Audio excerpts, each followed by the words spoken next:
देखा, अभी तो मैंने सिर्फ देखा है और तुम्हें इतनी चोट लगी है। बैठ।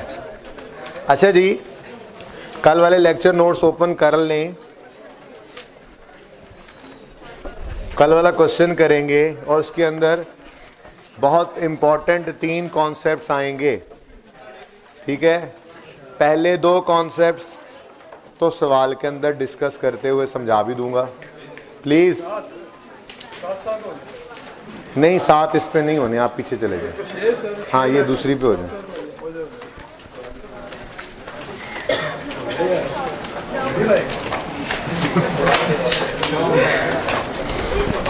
ओके, सुने अब। जो एक्सचेंज के 3 सिनेरियोज हैं वो मैं पहला सवाल पूरा सॉल्व करने के बाद अलग से डिस्कस करके फिर दूसरा सवाल सॉल्व करूंगा, ठीक है। तो इसलिए वो बात अभी भी वैसे ही रहेगी जैसे मैंने आपको कल लिखवा दी थी, लेकिन वो थोड़ी देर में पता लग जाएगी। मैं चाह रहा हूँ पहले हम क्विकली क्वेश्चन 1 पूरा कर लें, इसमें डिस्पोजल कॉस्ट वाला कॉन्सेप्ट डिस्कस कर लें क्वेश्चन करते हुए, और calculation of cost if book value is given in date of purchase given, ये 2 कॉन्सेप्ट्स कर लें। फिर उसके बाद तीनों सिनेरियोज पढ़ा के मैं आपको बता दूंगा कि क्वेश्चन 1 के अंदर मैंने क्यों उस फिगर को आपको जो है वो 130 समथिंग लिखवाया था, ठीक है। वो उसी वक्त आपको भी पता लग जाएगा, ओके। तो सबसे पहले क्वेश्चन नंबर 1 की 3 रिक्वायरमेंट्स जरा ओपन करवा दीजिए। क्या क्या रिक्वायरमेंट है बोलो। उन्होंने कहा था प्रिपेयर फॉलोइंग लेजर्स, जिनमें नीचे लिखा हुआ है prepare following ledgers pertaining to machine, यानी मशीन का अकाउंट बनाओ कॉस्ट वाला, फिर मशीन की एक्यूमुलेशन बनाओ, और फिर आगे उसने क्या लिखा हुआ है, गेन लॉस ऑन डिस्पोजल। भाई गेन लॉस कैलकुलेट करने का नहीं बोला उसने कि जर्नल एंट्री करोगे तो नंबर मिलेंगे, कोई नहीं मिलेंगे अगर डिस्पोजल अकाउंट नहीं बनाओगे, क्योंकि उसने लिखा है ये लेजर बनाओ और उस लेजर में गेन लॉस निकले, ओके। अब बस अब सवाल काम शुरू हो गया। अब कोई बोलता हुआ ना नजर आए मुझे, हंसता हुआ भी ना नजर आए, ओके जी। मशीन का अकाउंट बनाना है, मशीन ही है ना, मशीन अकाउंट एट कॉस्ट बनता है जब एक्यूमुलेशन अलग हो, तो पता है आपको एट कॉस्ट। दूसरा रिक्वायरमेंट एड्रेस करना ना सबसे अहम काम है। आपके कई मुफ्त के नंबर इसी वजह से मिल जाते हैं अगर आप रिक्वायरमेंट को सिर्फ एड्रेस कर लें, सवाल पर्चे में समझ आ रहा हो चाहे ना आ रहा हो। रिक्वायरमेंट को एड्रेस कर देंगे फिर कुछ ना कुछ निकल आएगा जो उस रिक्वायरमेंट के अंदर आप जाके लिख सकेंगे। बहरहाल दूसरा अकाउंट रिक्वायर्ड है कौन सा बोलो। हाँ बोलना मत, गूंगो। Accumulated depreciation account. तीसरा हाँ गेन लॉस है, और मैं चाह रहा हूँ कि उसको जरा इधर करके बना दूं, इजाजत है ना। अभी 2 इजाजत तो मैंने इधर ही बनाना है। डिस्पोजल का अकाउंट, और आपको ये भी पता है कि एक डिस्पोजल नहीं है 2 हैं, एक सिंपल डिस्पोजल था, दूसरा इसीलिए सवाल आपको दे भेजा था कि खप खुप के तो आओ। आसान था ये सवाल, मैं स्टार्ट में करवा देता। और तुम क्यों आए हो मेरी क्लास?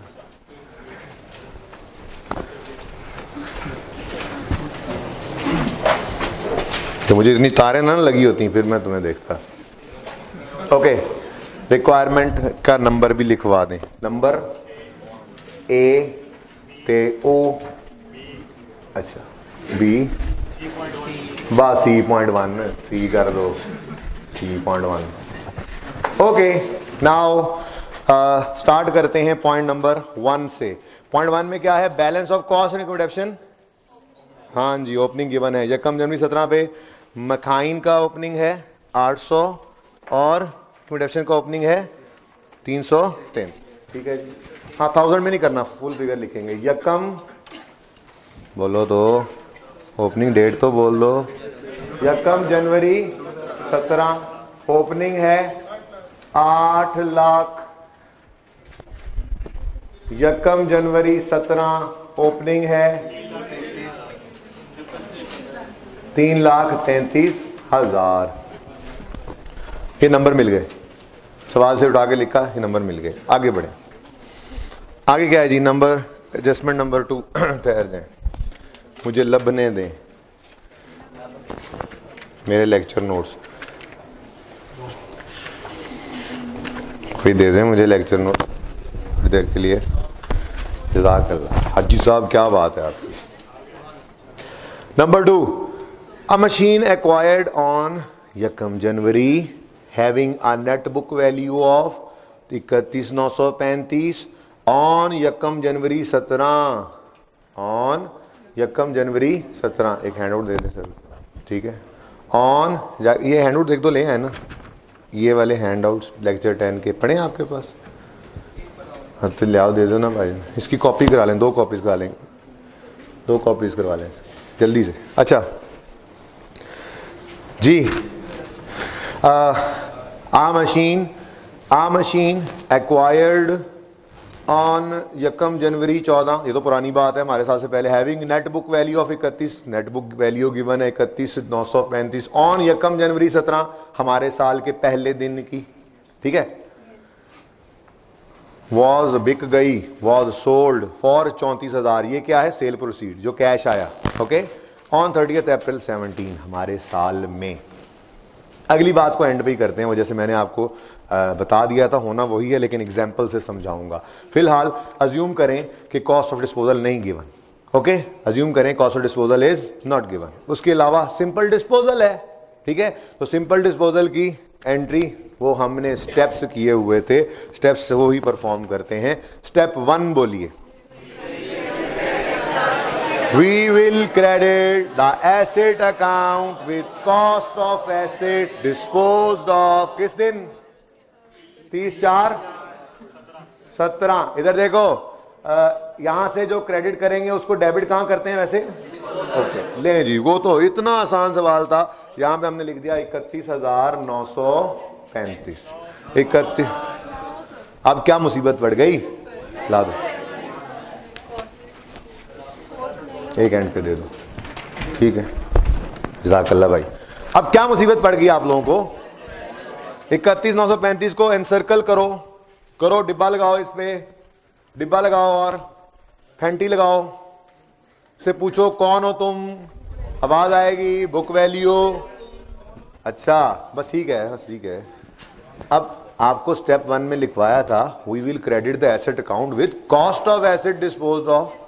क्यों उस वक्त बताया था? क्योंकि एसेट अकाउंट कॉस्ट पे बन रहा है, तो इसमें पड़ी कॉस्ट है। जब कॉस्ट पड़ी है तो निकालनी भी कॉस्ट है। तो ये तो बुक वैल्यू है, ये फिगर तो यहां से निकल नहीं सकती। तो प्रॉब्लम नंबर 1 आपको ये आई थी, इसके पीछे एक कॉन्सेप्ट था, उसकी हेडिंग बनाए अपने रजिस्टर्स पे, calculation of cost if book value and date of purchase is given. एक छोटी सी वर्किंग हम करके इस काम को सीखेंगे, ठीक है। हेडिंग बनाए, बना ले भाई, आज तुझे समझ आनी है, बना ले, जो कल समझ नहीं आ रही थी।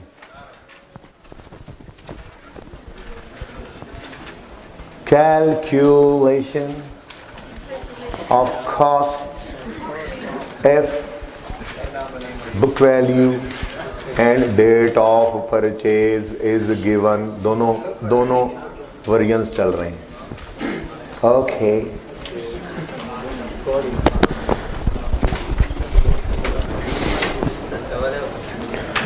वेरी अहम कॉन्सेप्ट, आपने देखा पास पेपर में आया हुआ। वैसे तो मैं पहले पढ़ा के ये पास पेपर होमवर्क में देता था, लेकिन इस दफा शरारत की। फिर एक स्टूडेंट ने क्लास के बाद मुझे कहा आपको इतना भी नहीं बताना चाहिए था। हाँ, कहना था होमवर्क कर रहा हो, देखो एक एक्सचेंज है, एक डिस्पोजल है, कर लोगे आप, और ये जवलियां मार के आएंगे तो कल बताइएगा। लेकिन चलें, अब इस बार गलती होगी, अगली बार ऐसे ही करूंगा। बहरहाल बहुत आसान काम है, बड़ा ही आसान काम है। आपको डिस्काउंट वाली परसेंटेज याद है? वो डिस्काउंट कॉन्सेप्ट में कहता था ये 95 है तो वो 5 है तो 100 पे चले जाओ, बस वही इस्तेमाल करना है, वही इस्तेमाल करना है।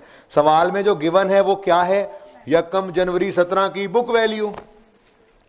अब हमारे पास 1 जनवरी 17 की बुक वैल्यू तो है, ये कितनी डेप्रीशिएट हो चुकी, कब से आई, इसको परसेंटेजेस में अगर निकालना चाहें तो शायद रेट ऑफ परचेज हमें हेल्प कर दे। कैसे? हम सबसे पहले अज्यूम करेंगे, अज्यूम कॉस्ट इज 100। लो, अब हमें तो पता ही नहीं कि उस एसेट की कॉस्ट कितनी थी। हमारा एक एसेट है जिसकी कॉस्ट कितनी है? 100 रुपये। ये परसेंटेजेस में परसेंट निकालने के लिए 100 ले लिया इसको। अब मुझे बताओ, ये हमने 100 रुपये वाला एसेट कब खरीदा था? बताओ। अ मशीन एक्वायर्ड ऑन 1 जनवरी, लो हमने पकड़ लिया इसको, हमने कहा चल भाई आजा, 1 जनवरी 14 पर तुम्हारी कॉस्ट है 100। मैंने कहा अच्छा, हमने कहा फिर तुम ना डेप्रीशिएट होगे। और मेथड ऑफ डेप्शन आखिरी पॉइंट टिक कर लें, कितना था 15% रिड्यूसिंग बैलेंस, 100 इंटू 15%, तो पूरा साल ही है इसलिए 15 ही आ गया। WDV बता दो, मेथड कौन सा है, WDV रिड्यूसिंग बैलेंस, तो इसलिए 100 पर ही फिर रेट लगा देंगे, 100 पर हैं, जागते रहना जी। डेप्रीसिएशन 85 इंटू 15, 12.8 कर लें, राउंड कर लें, एंड पे जो फर्क आएगा थोड़ा सा वो भी खैर है, वो मैं खुद 2-4 रुपए प्लस माइनस करके राउंड वाली फिगर आपके सामने लिख दूंगा, फर्क वैसे कोई नहीं पड़ता जी। बोले 72.2, ये क्या है WDV, 31 दिसंबर 16, चलते जाओ चलते जाओ। ये कौन सा स्ट्रेट लाइन मेथड है कि 1 मिनट में 1 जनवरी 17 में पहुंच जाते, वैसे अगर वो होता तो पहुंच जाते ना, हैं 100 पे 10% 15% लगाते और जितने साल गुजरे होते, जितने साल क्या 14 15 16 3 साल गुजरे होते तो हम मल्टीप्लाई करते थे 3 से, वो तो मसला ही कोई नहीं था। बहरहाल 31 दिसंबर 16, 72.2, 15%, 10.8, WDV 61. लो जी, ये WDV किस दिन की है जल्दी से बता दो जी। नहीं, 31 दिसंबर 16 की है। 31 दिसंबर 16 का मतलब 1 जनवरी 17 होता है, आदत बनाई हुई है हमने कि हम यूं लिख लेते हैं। लो जी, हो गया काम, हो गया काम। ये देखो भाई, देखो भाई, देखो भाई, परसेंट में हमारे पास मौजूद है एक चीज, रुपीज में चाहिए है, इधर वाली फिगर गिवन है कितनी, बता दो बता दो बता दो भाई। ये ना कहोगे काम किया नहीं, भाई काम किया हुआ था, बस दिमाग को आदत ही नहीं है। कुछ बच्चों ने जाते जाते ऐसे तलवारें निकाल ली थी मुझ पे, कुछ बच्चों ने, दिमाग इस्तेमाल करो, पर्चे में बेटा अनसीन आएगा, काम कहीं ना कहीं किया होता है, उसको अप्लाई, एप्लीकेशन और किसे कहते हैं। मैंने आपको कई बार ये बात की है, बेटा स्पून फीडिंग की आदत को हटाओ अपने से। 100 सवाल करके जाओगे पर्चे में 101वें नहीं आना है, 200 करके जाओगे 201वें ने पर्चे में आना है, तो फिर काम किसका चलेगा, जो कॉन्सेप्ट्स को अप्लाई करता है। टेस्टों पे ना लड़ा करो मुझसे, ठीक है, होमवर्क मुश्किल दूं ना लड़ा करो, जाके एफर्ट किया करो। अभी कौन सा घर चले गए हो कि मैंने आपको समझाए बगैर गोली करा दी है। अगला दिन मकसद यही होता है मेरे पास हो, अभी आप लोग कर लो जितना परेशान करना है, तो करने दिया करो परेशान, ओके। अच्छा बोलो, ये बोलो कितना जी, 31, ये एक फिगर उसने दी थी, अब याद रख लेना, याद रख लेना, अब ये उसूल बनने लगा है। सवाल के अंदर जो फिगर वो दे, हम अपनी अज्यूम्ड एसेट की उस दिन की फिगर निकाल लेंगे। अब हमारे लिए कोई मसला नहीं बचा, क्योंकि हमें तो वो फॉर्मूला आता है, given amount over given amount percentage, ये सब परसेंटेजेस हैं, इनटू रिक्वायर्ड अमाउंट परसेंटेज। क्या क्या मिसिंग था बोलो, कॉस्ट मिसिंग थी भाई, कॉस्ट मिसिंग है तो अब तो मिसिंग नहीं है, मेरा ख्याल है अब तो मिसिंग नहीं है। देखो हम कहेंगे इधर आके कॉस्ट निकालने के लिए, गिवन अमाउंट बताओ बताओ बताओ, ओवर गिवन अमाउंट परसेंटेज कितनी है, into required amount percentage 100। Formula कितना काम आ रहा है, वो अभी तक आ रहा है वो फॉर्मूला काम, लिख लिया था एक बार, ऐसे ही है ना, लिखा था नहीं लिखा था, चल जी। 5 0 और 5 2 000 कर लूं, ऐसे ही ऐसे ही। अच्छा यार, ये कुछ लोग होते हैं, ये 11 रुपए वैसे मुझे दे देना यार, मैं कह रहा हूँ राउंड फिगर हो जाए, कहते हैं नहीं अड़ा हुआ है, ये लो। पता है क्यों मैंने कहा 50,000, क्योंकि यहाँ पे 12.8 नहीं बना था, कितना बना था 12.75, ठीक है चलो ऐसे सही तो ऐसे सही, 12.7, चलो चलो नहीं नहीं, अब कोई माफी नहीं, मेरी बात नहीं मानी, मैं भी नहीं मानता, आगे बढ़ो जी। चलो बेटा मैंने तो सुन ही लिया, अब क्या करें, इस पे घर पे दवाई दे के लाया करो ना इसको, आगे जी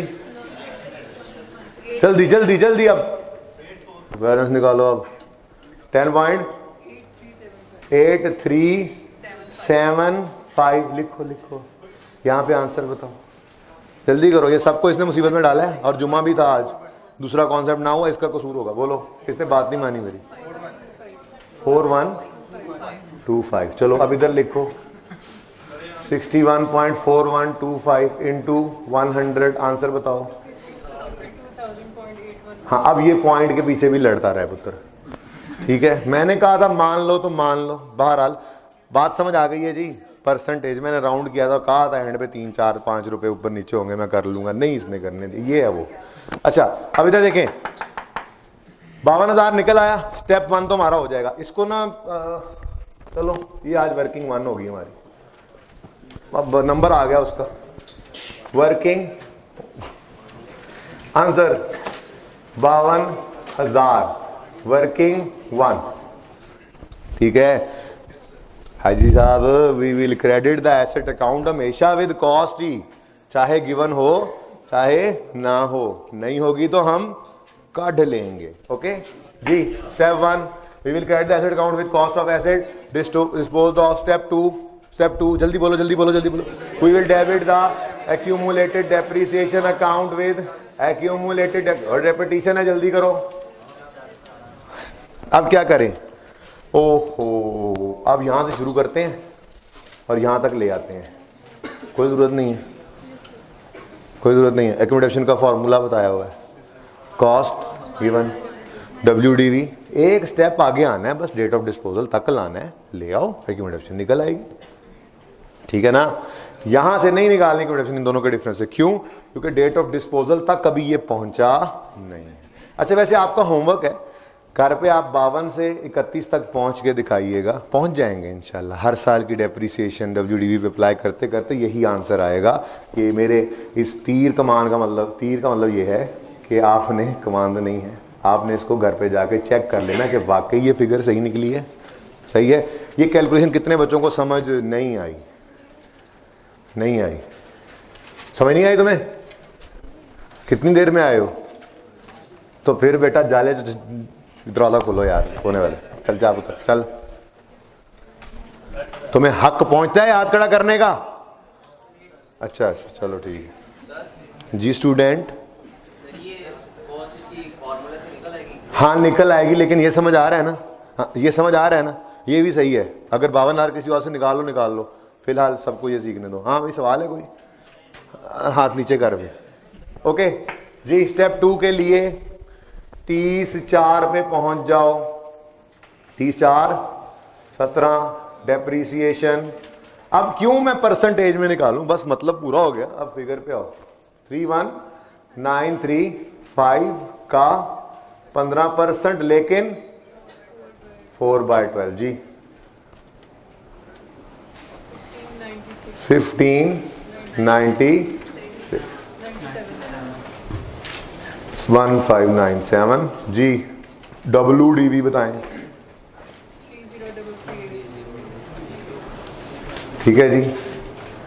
ये आ गई डिस्पोजल की डेट की WDV। Let me finish, then you will note by yourself. चाहिए एक्यूमुलेटेड डेप्रीसिएशन 52 कॉस्ट माइनस 30 3 3 8 2166 ट्यूब नंबर ट्यूब स्टेप है ट्यूब 166 ट्यूब वर्किंग 1। ओह ये तो किया ही नहीं। इसको क्रेडिट तो इसको डेबिट, उसको डेबिट तो इसको क्रेडिट। कोई बात भी नहीं कर रहा आज मैं जुमे की वजह से, है ना। किसको उसको डेबिट क्रेडिट लिख लेना घर जाके चीजें बाकी। स्टेप 3 बस ना 100 नोट ना कर। Step 3 we will record cash. हाँ जी, कैश आया है गया है, और बोलो कैश के आने पे कैश डेबिट या क्रेडिट? कैश डेबिट तो डिस्पोजल क्रेडिट। कितने से? 34,000 था।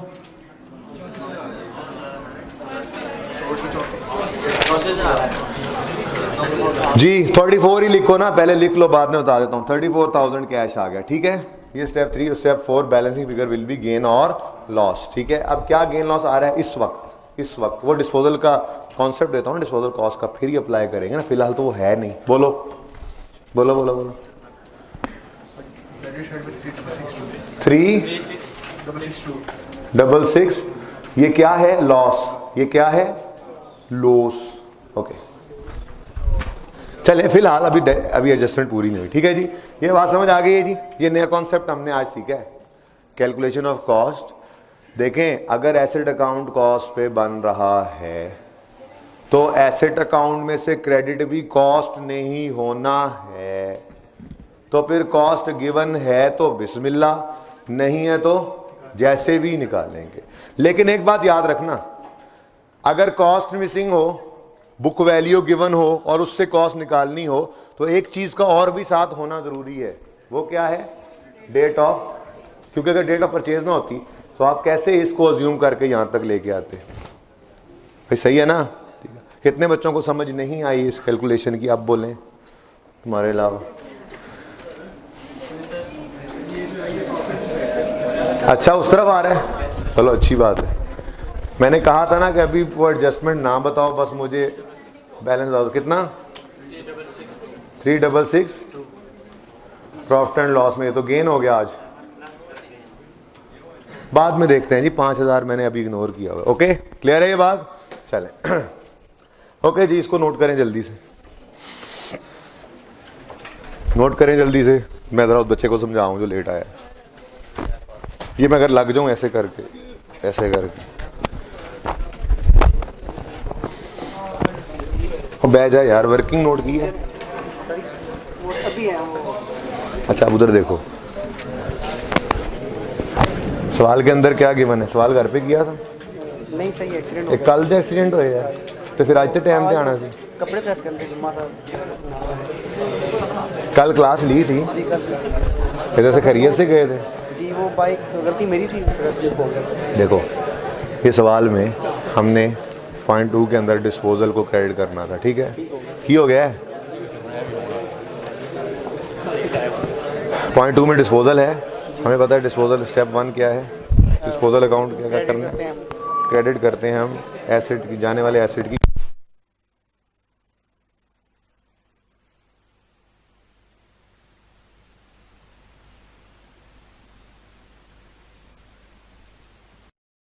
अगली बात, एडजस्टमेंट 2 हमारी कंप्लीट हो गई है, कोई मसला इसमें नहीं है।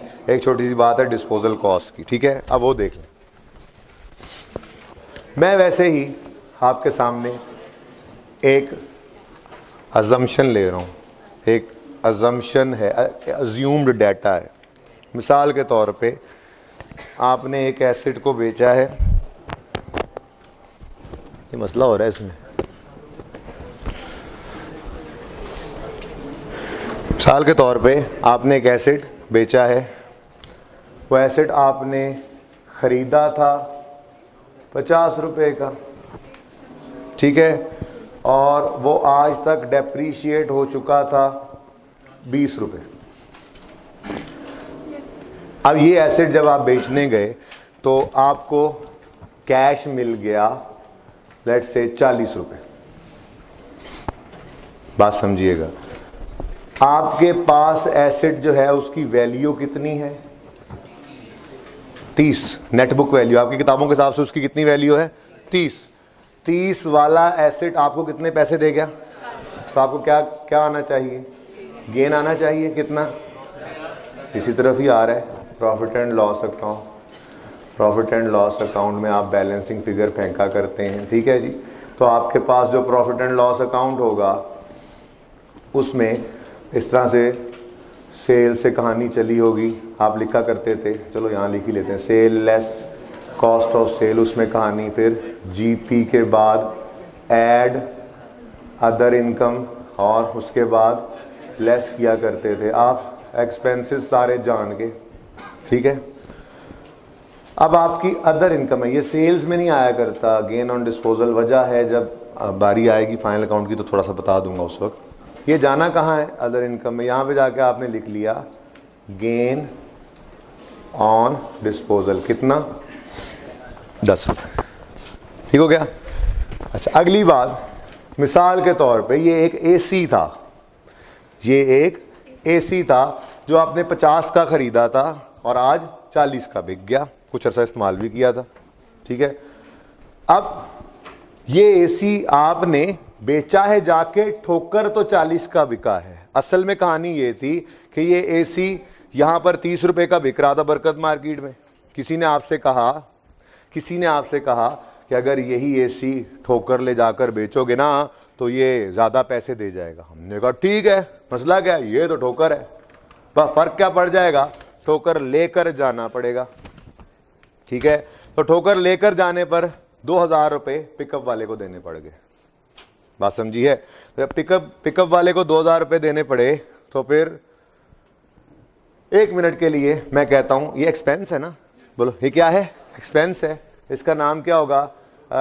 डिस्पोजल करने की वजह से हुआ एक्सपेंस, डिस्पोजल कॉस्ट को, डिस्पोजल एक्सपेंस को, या आप इसको कैरेज कह लो, जो भी कह लो।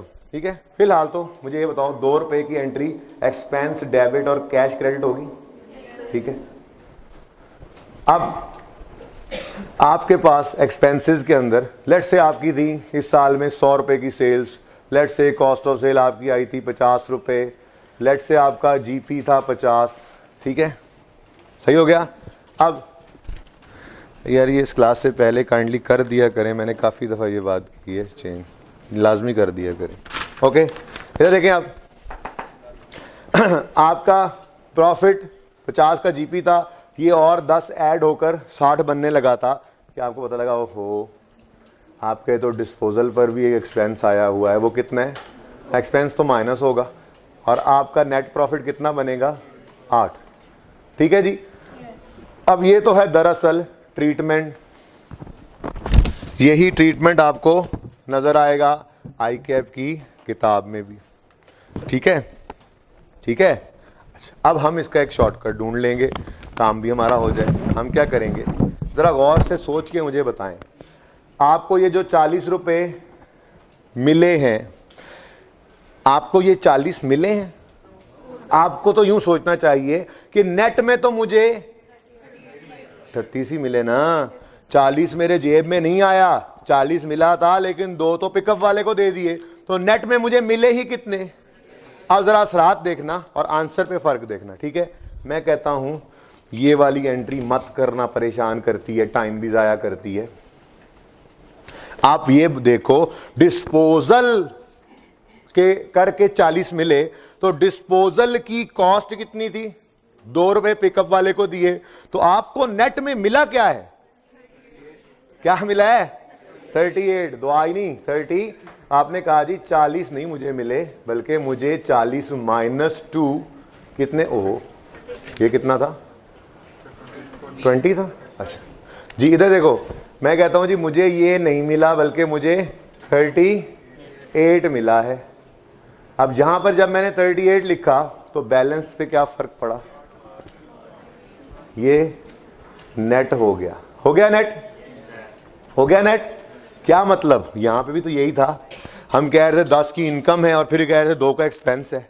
अब क्या हुआ, यहां पर देखो इन दोनों का नेट क्या बनता है? वैसे नेट क्या बनता है? 8। वो इत्तेफाक की बात है कि यहाँ पे 8 नहीं आना चाहिए था, सॉरी। ये कितना आ रहा है? 50। सॉरी। ओके, वापस आओ जी। इन दोनों का हमने कहा जी 10 की इनकम 8 का एक्सपेंस, 10 की इनकम 8 का एक्सपेंस, एक ही ट्रांजैक्शन पे। नेट में क्या बनता है? नेट में क्या बनता है? 8 की इनकम। इधर देखो, यहाँ पर आ गई 8 की इनकम और ये नजर ही नहीं आ रहा क्योंकि दूसरी एंट्री तो हमने की ही नहीं। टोटल पे क्या असर पड़ा? बात समझे हो? तो डिस्पोजल कॉस्ट के दोनों ही ट्रीटमेंट ठीक हैं। अब देखो आसान कौन सा लग रहा है, खुद सोचो। कभी भी सवाल के अंदर डिस्पोजल कॉस्ट आए तो आसान ये है कि सेल प्रोसीड को ही नेट कर देंगे, सेल प्रोसीड को नेट करेंगे, जो होना है वो हो जाएगा। अब बात समझे हो? ये बात समझ आई है? अब ये एग्जाम्पल क्यों बनाई? क्योंकि इसमें गेन था, वही गेन थोड़ा सा कम हुआ, आपको नजर आ गया। अगर मैं इस सवाल के ऊपर अप्लाई करता तो यहां पर गेन है, लेकिन देखो कितना है, कितना है, कितना? 3000 समथिंग। और डिस्पोजल कॉस्ट सवाल में कितनी गिवन है? तो जब इनको नेट करना है तो उसने गेन से बदल के क्या हो जाना है, लॉस हो जाना है। तो वहां पे ये बात आपको मैं समझा ना सकता, कॉन्सेप्ट अब अप्लाई हो गया, ठीक है। अब हमेशा से हम किया क्या करेंगे, इधर देखो, ये तो था एसेट, ये था एक्यूमुलेटेड, ये क्या है, इधर देखो कैश। इस कैश को हमेशा क्या मैंने कहा कर लिया करो, जो सेल प्रोसीड्स है उनमें से डिस्पोजल कॉस्ट को माइनस करके यहां नेट फिगर लिख लिया करना। बोल दो, चलो मिटा दो, 29,000। और बैलेंसिंग फिगर अब इधर नहीं आई, उसकी वजह आपको पता चल चुकी है, लेकिन आपने इसको नहीं सोचना। बताएं बैलेंसिंग फिगर, ये आ गई जी 1300। अच्छा वैसे ही नेट का 38 है, वैसे ही नेट करके देख लें। आपको जो थोड़ी देर पहले 3662 का गेन आ रहा था, उसको 5000 से नेट करें तो वो एक्सपेंस असल में ज्यादा हो गया, ठीक है ना। तो इतना नहीं सोचा करेंगे, उसूल बन गया, प्रूफ कर दिया आपको, प्रूफ कर दिया आपको, उसूल बन गया बस। अब कॉन्सेप्ट के लिए ये छोटी सी एग्जांपल नोट कर लेना, लेकिन जब भी डिस्पोजल कॉस्ट आएगी अब ये सोचेंगे नहीं, बल्कि ये वाला उसूल जो अब लिखने लगे इसे अप्लाई कर देंगे। तो लिखें डिस्पोजल कॉस्ट को, जो ब्रैकेट लगाई हुई थी इसको अब अंडरलाइन कर लें और लिखें, लिखें। जुम्मा था, टाइम खत्म हो गया, चलें ऐसा अल्लाह हाफिज़ नहीं, ये लिख लें। और रह क्या गया, रह बस वही गया है एक, कि मैंने आपको कहा था एक्सचेंज होने वाले एसेट की कॉस्ट को 130 मत लेना, बल्कि 100। वो अब वो इंशाल्लाह कल आते ही पहले 10 मिनट में वो बात हो जाएगी, बात तो 10 मिनट की थी, बहरहाल वो पेंडिंग होगी जुमे की वजह से। तो ये उसूल लिख लें जल्दी से, ठीक है। अगर कभी सवाल में भाईजान ये जिम करना है ना तो फिर पढ़ाई छोड़ दें, या फिर लिखें जैसे भी हो। मुंह उठा के, किसका, नहीं नहीं वो तो यादें हैं। ओके जी, अभी क्लास में आज टाइम कम है, उसूल लिख लो, कल बात करेंगे। ओके जी, अगर सवाल में डिस्पोजल के साथ डिस्पोजल कॉस्ट भी गिवन हो, बल्कि यूं लिखें, अगर सवाल में डिस्पोजल कॉस्ट आ जाए, जाहिर सी बात है वो डिस्पोजल के साथ ही आएगी ना, लंबी बात में लिखें। अगर सवाल में डिस्पोजल कॉस्ट आ जाए तो हम सेल प्रोसीड्स ब्रैकेट में कैश रिसीव्ड लिख देना, ताकि दोनों बातें याद रहें। तो हम सेल प्रोसीड्स में से डिस्पोजल कॉस्ट को नेट करके, तो हम सेल प्रोसीड्स में, सेल्स प्रोसीड्स यानी कैश रिसीव्ड में से डिस्पोजल कॉस्ट्स को नेट करके जर्नल एंट्री कर लेंगे, ठीक है।